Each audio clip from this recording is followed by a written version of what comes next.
Hi there, guys. I was hoping to invite you to make some lunch with me. I'm going to make myself a very simple meal, actually. I'm going to have some grilled cheese and some tomato soup, but the difference is I'm going to make the soup by hand today, and I'm going to make something like Italian tomato soup instead of maybe the soup you might be familiar with, which would be one like this, where it's like a cream of tomato soup. I'm actually not going to add any cream today. I'm going to make my soup out of tomatoes, lots and lots of spices, some onions, and that's it. And I guarantee you, it's going to be delicious. So everything that you see before you is all that I'm going to need to make my lunch today. So I have both tomato passata, and I've also got tomato in little like diced blocks.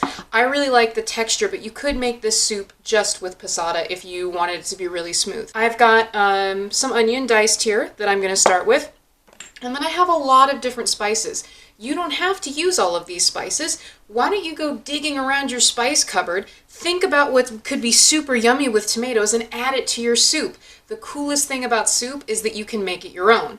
So I'll tell you the spices I'm going to use. I'm going to use basil, I'm going to use oregano, I'm going to use thyme and garlic powder, I'm going to use chili flakes, I'm going to use paprika, and I'm going to use some salt and normal black pepper. And then finally for the sandwich, just a basic cheese sandwich, I've got some toast bread here, but you can use any bread you want. I have some softened butter. This is the secret to a good grilled cheese sandwich, and I'll tell you why later. I've also got some cheddar cheese, which is my favorite kind of cheese, but really you can use any cheese that melts. Gouda, mozzarella, Emmental, choose your cheese. And I'm even going to add a little bit of meat to my sandwich. I want a little bit of protein in there. So I've got some roast beef that I had in the refrigerator already. So we're going to start with the soup.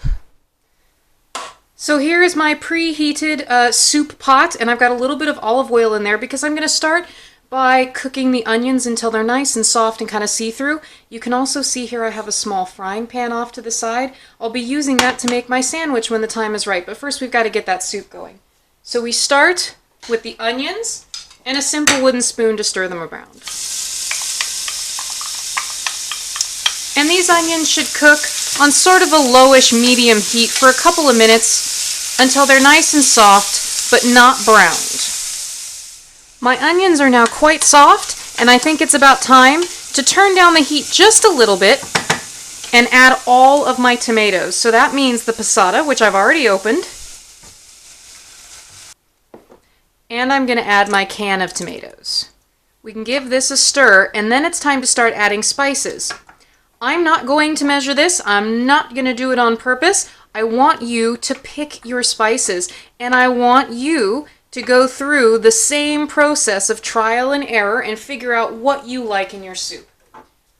What I tend to do is I'll take a spice, I'll dump it in, and then I'll put it over on my other counter so that I don't get confused about what I've added. So if you like garlic, let's add a lot of garlic. Maybe you want a little bit of heat, but you don't want it to burn your face off, so just a little bit of chili peppers. Tomato and red sweet pepper go really well, so maybe quite a bit of paprika. And experiment for yourself. Try your soup as it cooks, because as it cooks, the spices are going to start to taste quite a bit different. And the very last thing I will add is my salt, and I add quite a bit, probably getting around a teaspoon or two, because salt is what's going to bring out all the other flavors that we just dumped into the soup. Now we can stir all of these in, and remember, you can always add more spices, but you can really never take away. So it's perfectly fine in the cooking process if you taste this and you're like, nah, it needs more spiciness, or it needs more salt, or more black pepper, anything, you can always add more. So we've stirred all of our spices in. Now I'm going to turn up the heat just a little bit, and I want it to start bubbling lightly so that it can begin to cook and so that the spices can begin to really sink into the tomato. So I promised that I would tell you guys why it was so important to have nice soft butter for grilled cheese sandwiches. And here's the secret. I don't put butter in a warm frying pan to grill my sandwiches.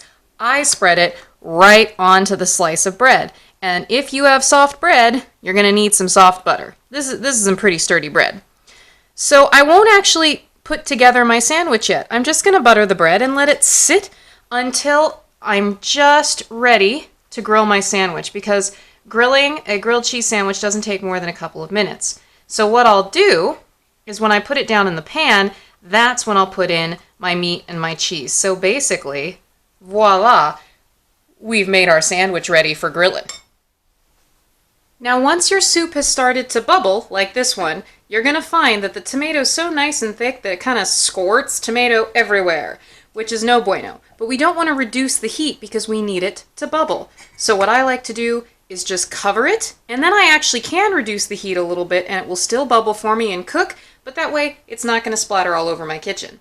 So let's let this cook for maybe 10 or 15 minutes, and then we'll come back and taste it and see how well it's doing.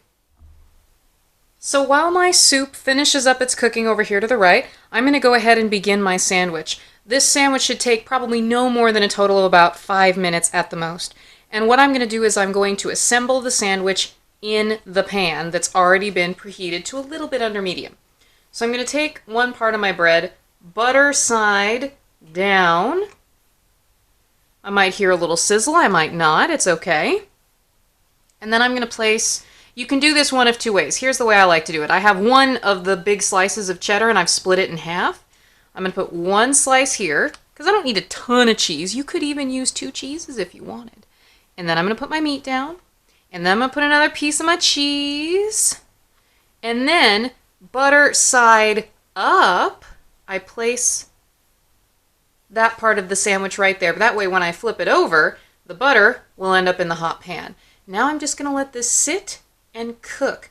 I can already hear a little bit of sizzling, which means it's doing well. I'm going to wait until it's really nice and golden brown, and until at least the bottom cheese starts to melt. Alright, so we've got our sandwich cooking off to the left. It's about that time to check on our soup. So now that this has had a chance to cook for 10 or 15 minutes, we do need to try our soup and make sure that the flavors are the way that we want them with all those spices that we added. Be very, very careful. This is hot, hot, hot stuff. Now for me, that is wonderful. I think it might be that it needs just a bit more salt, and I'll put that in a second. But basically we can let the soup sit like this, probably even turn off the burner, until we're ready to serve. Our sandwich has had a few minutes to cook on the first side, so we're going to go ahead and turn it over. Now this is tricky because the whole sandwich isn't melted yet. And so what I tend to like to do is, this is cold still, you won't burn yourself, is I flip it over in my hand, and then I put it back on my spatula, and then I slide it off. And that way, I don't make my whole sandwich crooked. But look at that. It's so pretty. So, and you can see here that the cheese is melted on the one side, so we're just going to let it cook for just a few more minutes on the second side, and then I think it'll be time to enjoy our lunch.